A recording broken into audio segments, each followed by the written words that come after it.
Inside this room, all of my dreams become realities, and some of my realities become dreams. What in the wide, wide world of sports is going on here? Alive! It's alive! It's alive! You are listening to The Wilder Ride, getting wilder by the minute. Here are your hosts, Alan Sanders and Walt Murray.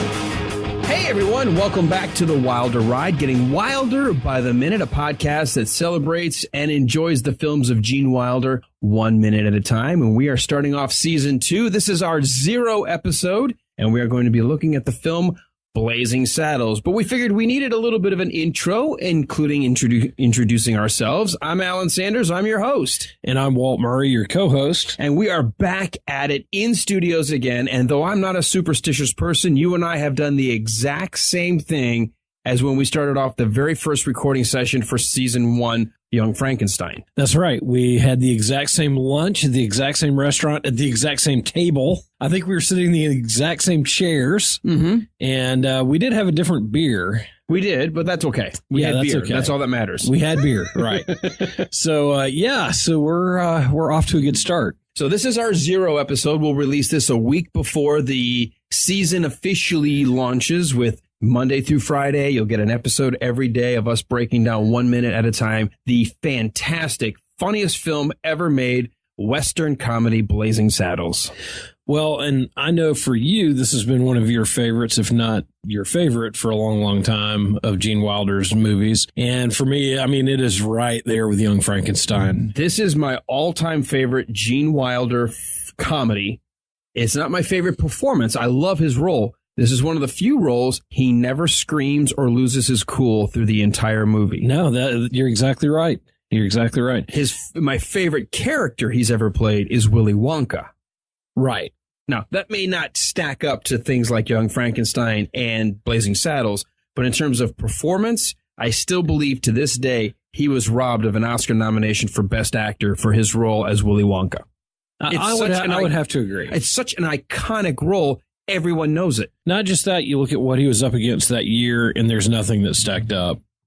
I'd have to go back and look. Well, one of the things, while you're looking that up, I was going to say something we were talking about at lunch.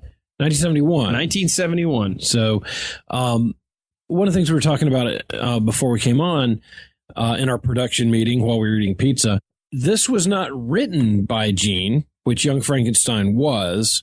But, and Gene didn't even know he was going to have the part until a day or two before he showed up on set. So he had very little prep time for this. So it doesn't have as big a Gene Wilder fingerprint on it as far as the writing and production of the movie goes. But from the acting standpoint, he does a fantastic job as Jim. And one of the scenes we'll get to 30 minutes in is the first scene with him where he's hanging upside down in the cell. And from then on, it is, Gene has a huge impact on this movie, and he's just fantastic. This goes to show that sometimes a director may not have the best casting choices in mind, because Gene Wilder, after reading the script, he was initially given the nod for the Harvey Korman role. And he said, I don't see myself being that. I don't see myself being the lieutenant governor, but I really like the Waco Kid. I like the role of Jim. And Mel Brooks said, he's an older, the longtime drunk who's, right. I need that grizzled, longtime cowboy. And he's like, but that's the role that speaks to me. And he's like, well, there's just no way. You're too young. No one's going to buy it. Well, apparently Mel Brooks realized, after casting Gig Young, who showed up that first day, and we're going to talk about it again later, but he goes, wow, this guy's really method. Look at this. He's upside down. All of a sudden, he's spewing this green crap everywhere. And and all of a sudden I realized, guy's got the shakes fat.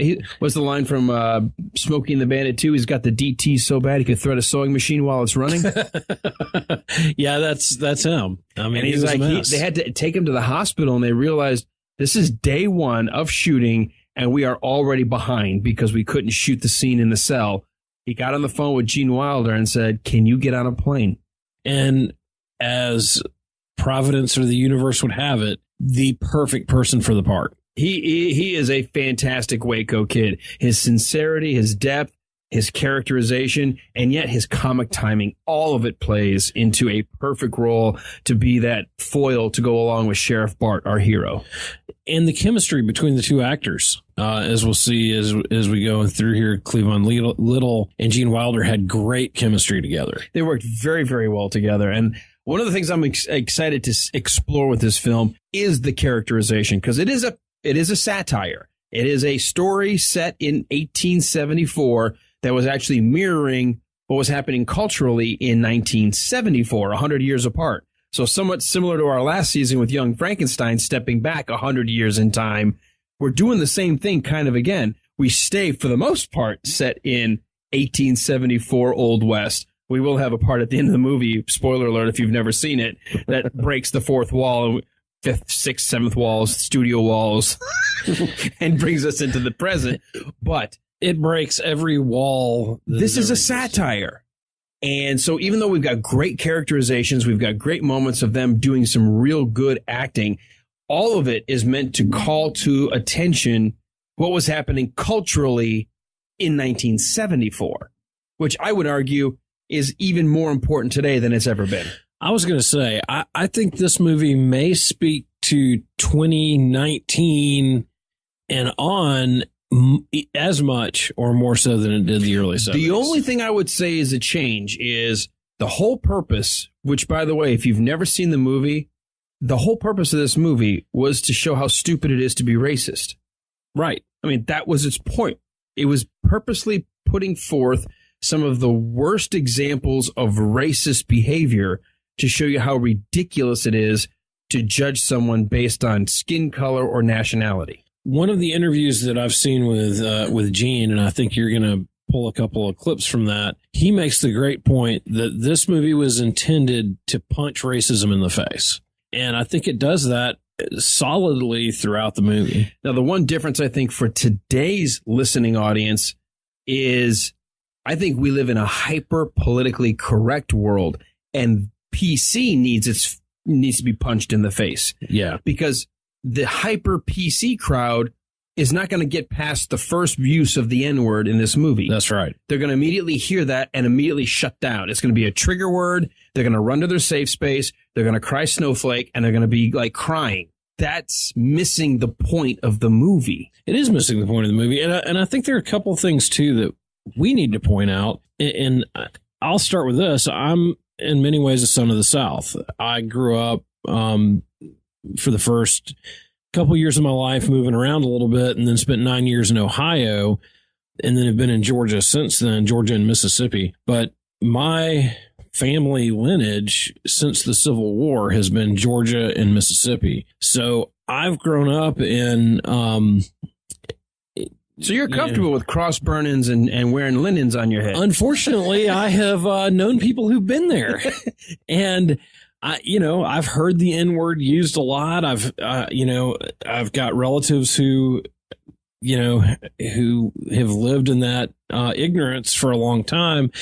But fortunately, one of my grandfathers in particular, the business that they owned employed a lot of people in the town there who were minorities, mostly African Americans. And so I grew up seeing how my grandparents worked with them and responded to them up against some of the things that were going on in the small town that my dad grew up in, and watching the way that my grandfather particularly loved people and cared about them as individuals and not by skin color really had an impact on me.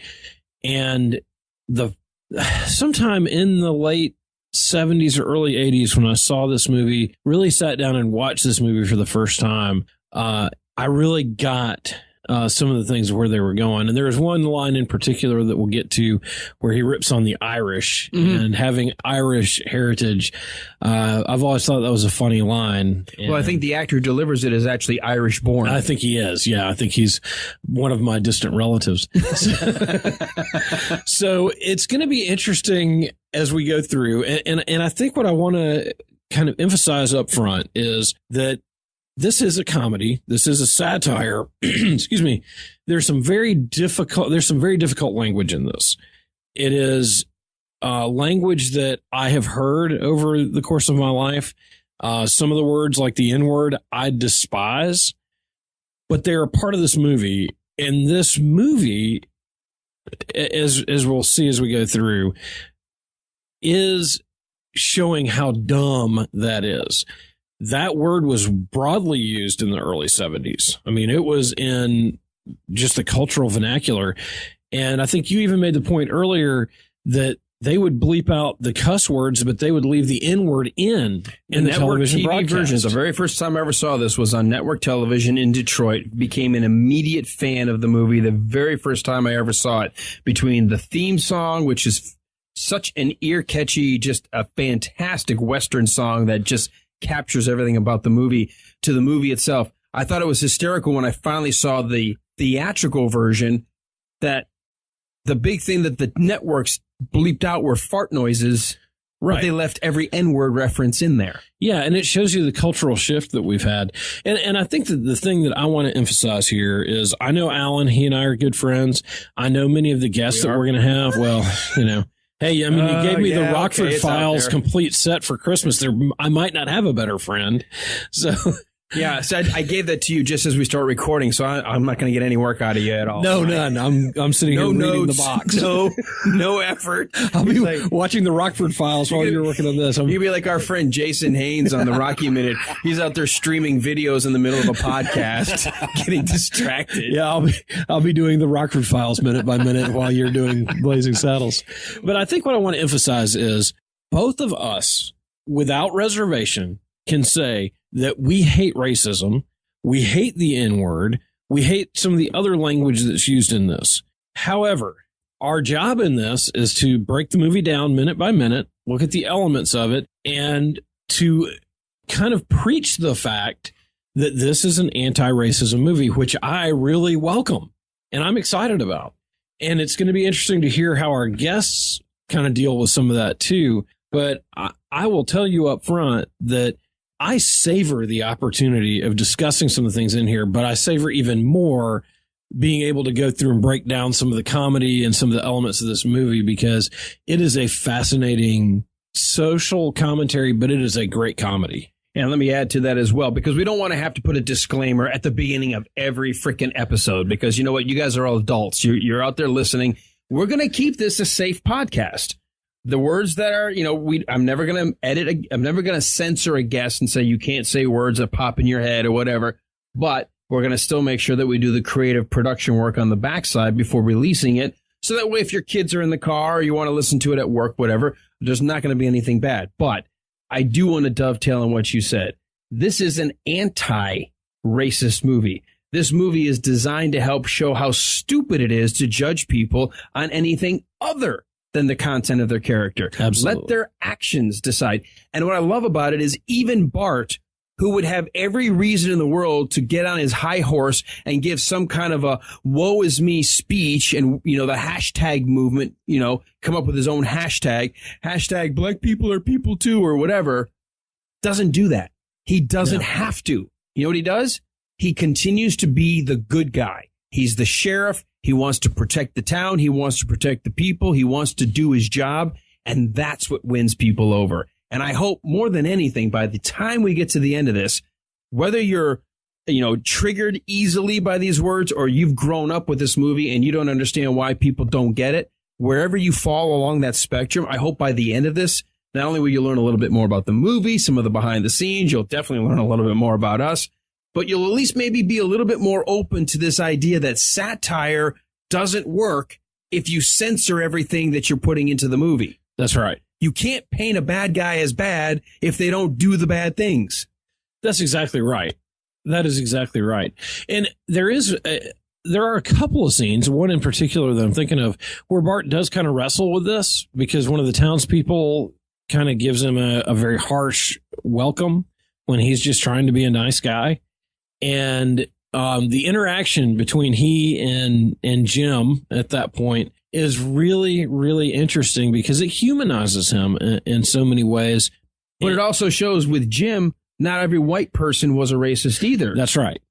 That's right. And actually, I'm reading a book right now, and one of the things that it's talking about is that in the West, racism was not as big an issue as it is in our culture now, or as it was on the East Coast and in the Deep South at the time. So there were plenty of African Americans just living and working with everybody else, and nobody really thought anything of it. And that's what's sad. And I've actually mentioned this before on some of the radio work I've done, that the black cowboy, the black sheriff, the black, ranch hand, all of this stuff that was going on, as you know why we don't hear a lot about these Hollywood movies about these folks? Nobody thought it was a big deal. That's right.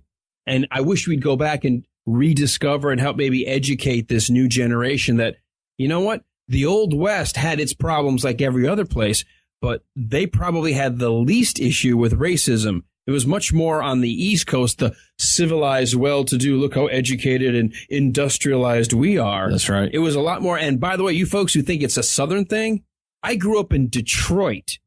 I mean, we're the home of the race riots, okay? We know how to stage this, okay? We know what we're talking about. My uncle was probably one of the worst offenders of foul and vile language of anybody I ever knew. And it bothered me as a kid. I never really understood why he would say these things. And to this day, I don't understand, except that's just how he was raised. And I feel bad for him because he doesn't know better. But I did, thankfully. My dad was career military, and he said, there is no race, there is no religion, there is nothing in the foxhole when you're being shot at. Everybody's on the same team. Well, and I think that's a lot of my dad's attitude as well, which is kind of surprising. I mean, he grew up in a small town in Mississippi, but his grandfather, my great-grandfather, was the mayor of the town. My grandfather was on the town council, and they really had the attitude that I'm everybody's mayor, and I represent everybody in my district.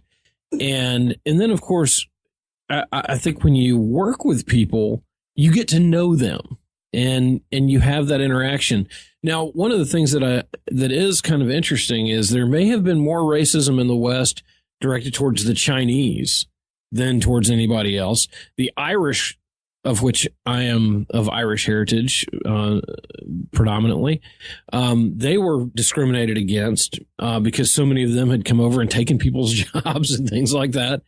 And, of course, the American Indians took the brunt of a lot of racism. So, and ironically, even in this movie, we get a call out from Slim Pickens' character, about going through the good trouble of killing every last Indian. Oh, yeah, that's right. I mean, they even make a point of calling that out in this movie. That's right. And so we will kind of have some interesting things to talk about as we go through. But I think that we look at our podcast as a comedy podcast, along with it being informative of the movie. I think Alan and I could do a lot of other different things. We could, if somebody came along and said, hey, do a true crime podcast or whatever, there are a lot of things that we could do, but we really love doing comedy. And both of us appreciate the way that this comedy works. So, well, there's a piece that both of us love, the fact that we're lightening people's day. When we hear about people who tell us, and that's probably the biggest reward, is hearing people that say, it just took me out of my problems for a while, or it made me laugh, or I had to tell you, I can't believe that you thought this too when you were a kid. I thought the same. And that was just, and those connections and that entertainment, that's all I want more than anything, is I want people to feel a little informed, but a lot of entertainment. Well, and I've got a friend who reminds me from time to time that I may think I'm smart, but I'm more of a smart ass. And I'd rather be a smart ass than a dumbass. That's right. And I'm really going to play to my strengths. Well, no, the nice thing is you can swing either way. That's right. It just depends when That's exactly right. So, so I hope that people will take this for what it is and take our podcast for what it is that we are working through a movie that's there are going to be times when Alan and I have to take a deep breath and go, oh, crap, we got to deal with this one. Yeah. But work with us and understand that we are kind of looking at it from the same standpoint that a lot of y'all are, that, wow, that's an uncomfortable joke. That's an uncomfortable word. That's an uncomfortable phrase. we're going to deal with it the best we can, but realize that we are not jackasses and we're not espousing any of. Well, hold on. There Depends who you talk to. We may need to edit especially if our spouses were ever polled on this particular question. I think you better figure out how to rein that one in. That's true. We are not trying to be jackasses. From this context, we are not jackasses. So, right. And I was big on telling you, because we've talked about this a lot. I don't want to have to put a disclaimer in every episode. That's just going to bring everything down, and also is going to make it feel like we're hesitant, or you know what? Everyone's an adult. If this is not your movie, if this is not your cup of tea, then you know what? You might have bypassed the cast until the next season, whatever. That's right. Go back and check out Young Frankenstein, or go check out the Rocky Minute, or the Star Wars Minute, or some of the other great minute by minute movies. But I think really, if you give it a shot and you look at the context of this movie and understand what people were doing, and I mean, understand that, you know what, Gene's Jewish, right? Mm-hmm. Mel Brooks, I think, is Jewish. Yes. There's as much slap in the face towards motorcycle gangs and Nazis as there anything else in this movie. So I like to think of being the equal opportunity offender, and this movie pretty much, I think, at some point mocks or satirizes every possible bad group of people out there. I think so. And maybe what we could say is nitwits, halfwits, dimwits, slugs, pugs, thugs. Yeah. So I can't wait till we get to that. Since my dad is Methodist, I really can't wait to get to that one. The Methodists. And the Methodists. So maybe we could just say this. We just started going to a Methodist church. So, oh, did you really? Yes. Yeah, we joined Sam Jones. Oh, Flash? Good. No, not Flash. Good. I'm surprised you grew up Catholic, right? I am Catholic. Yeah. Okay. So. But the wife also was Catholic. We tried the Episcopal Church for a while, which I still am comfortable with, because it's like the Catholic service, but it's sort of like Catholic Light. It's the same service, half the guilt. But we have some friends of ours that go to Sam Jones United Methodist Church, and I really like the pastor there. He's a good guy. He listens to me all the time. Oh, I think he gets as much listening from me in terms of news and talk as I get from him with his sermons. And so we talk all the time. Good guy, Kevin LaBelle. I'll put that as a shout out there. So we said, you know what? I've grown up enough to say I'm not worried what church I go to. I just like the fact that I found a place I can go to. So now we have, I've grown up Methodist, Baptist, Presbyterian. You've got the Catholics and the Methodists represented. So we're kind of covering all the Protestant. Oh, and you've been to Lutheran or Episcopal churches, right? Episcopal for me, yeah. Episcopal. So, so we're slowly covering all of. And I got a buddy who's Lutheran, who they have a private campground called Lutherwood that we stay at all the time. So, I'm an equal opportunity Christian. I'll give every denomination a try.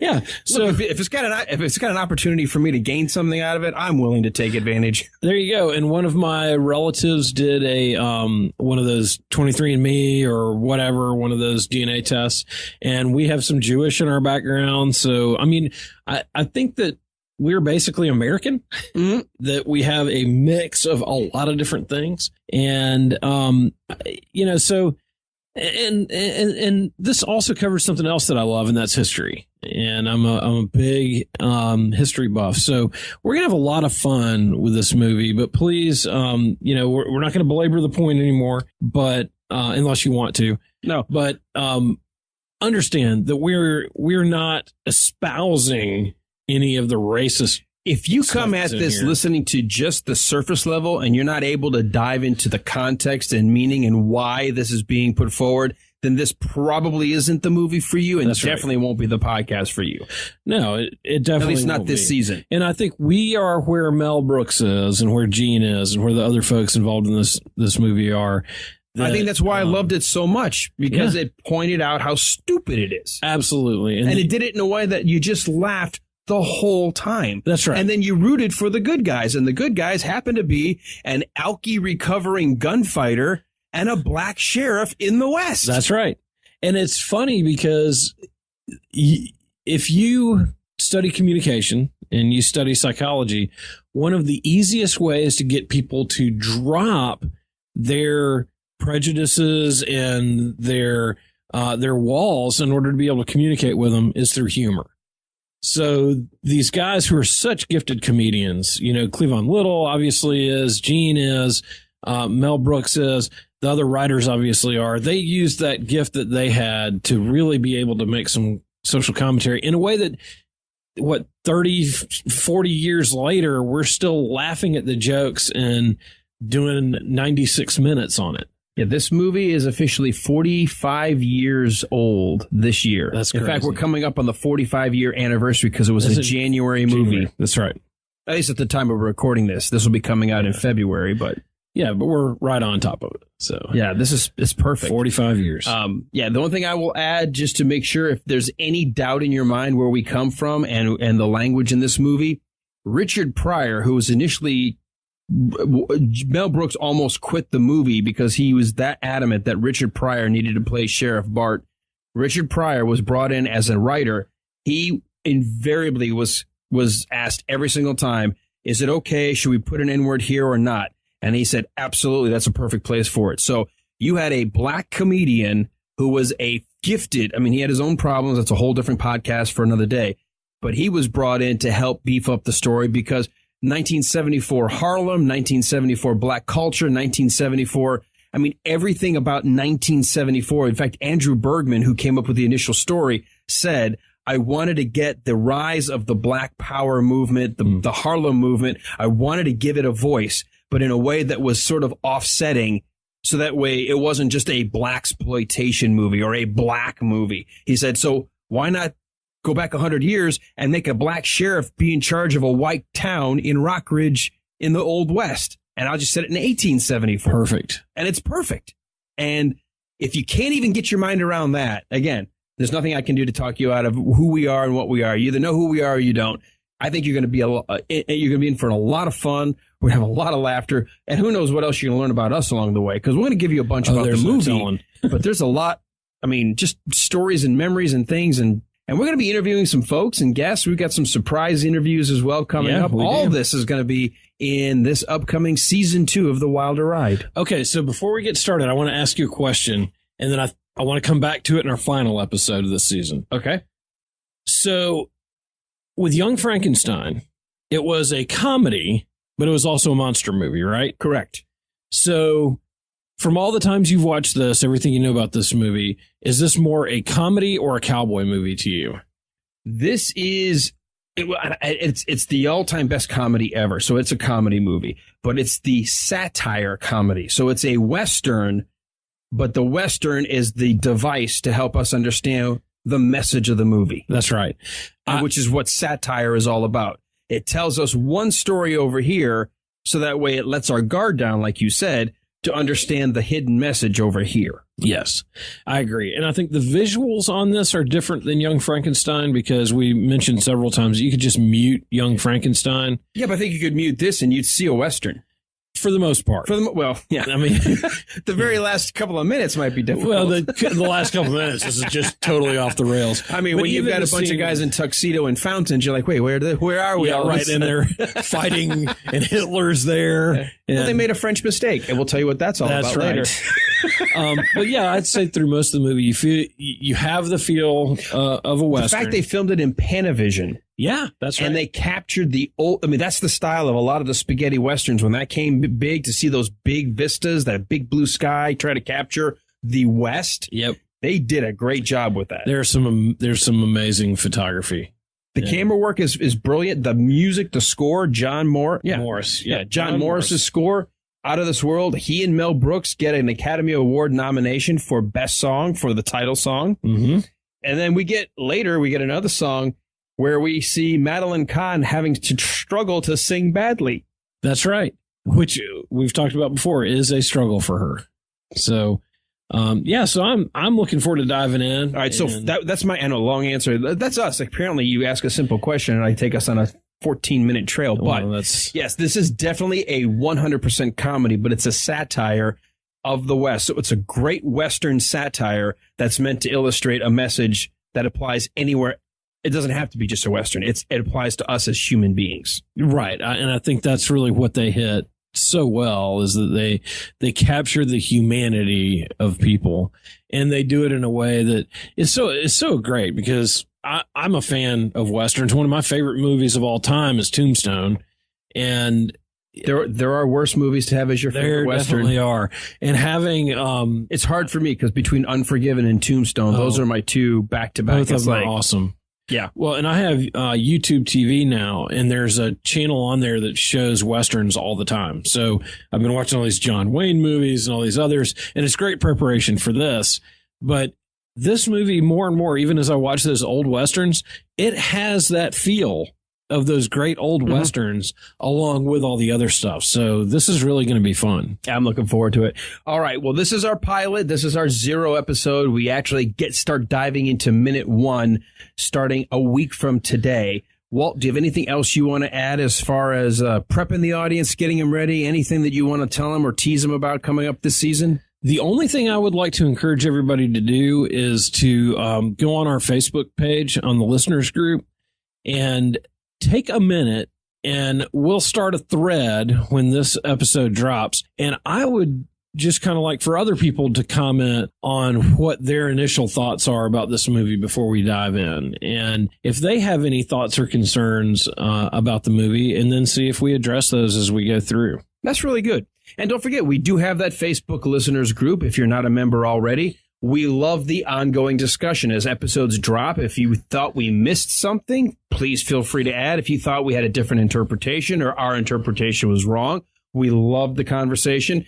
And if you feel like we completely missed the mark, whatever it is, or if we nailed it, I don't care. The conversation is always ongoing in our listeners group.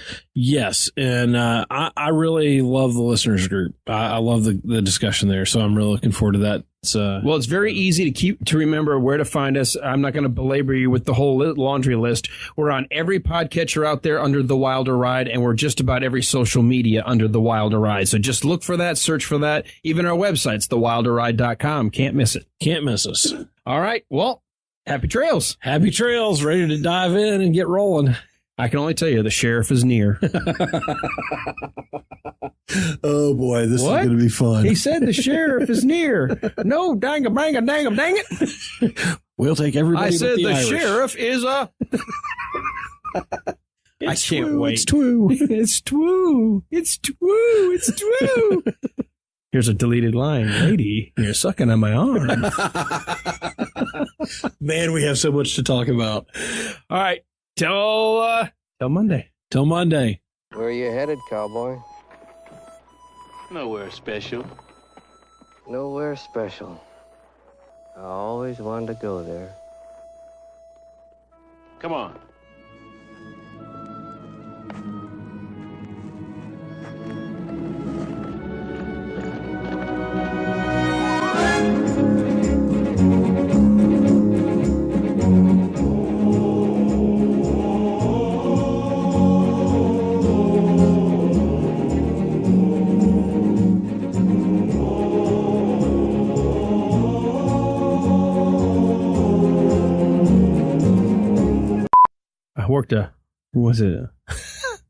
We can do a number 1. What does he call it in Slim Pickens?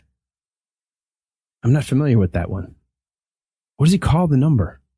We're going to work up a number what? What does he call? Oh my God. We should be responsible for what we know about this movie. Yeah, we should know. A number 6? Does he call it a number 6? I think it is a number 6. Well, we could work up a number 6 on him. That's where we go riding into town, a whomping and a whiling, every living thing within an inch of its life. That's right. I think it's number 6. I think it is. You know what? We got minutes to get to it. Anyway, let's go ahead with the intro. I'm going to save this to put on the end anyway. Okay, good. Perfect. Can't believe we're doing everything like we did in the first. All this gear we bought, all this stuff we did to make it easier on us, and we're back here at this crap ass station. And at some point, we're going to say, "Damn train." Yes, exactly. All right. Conquered me.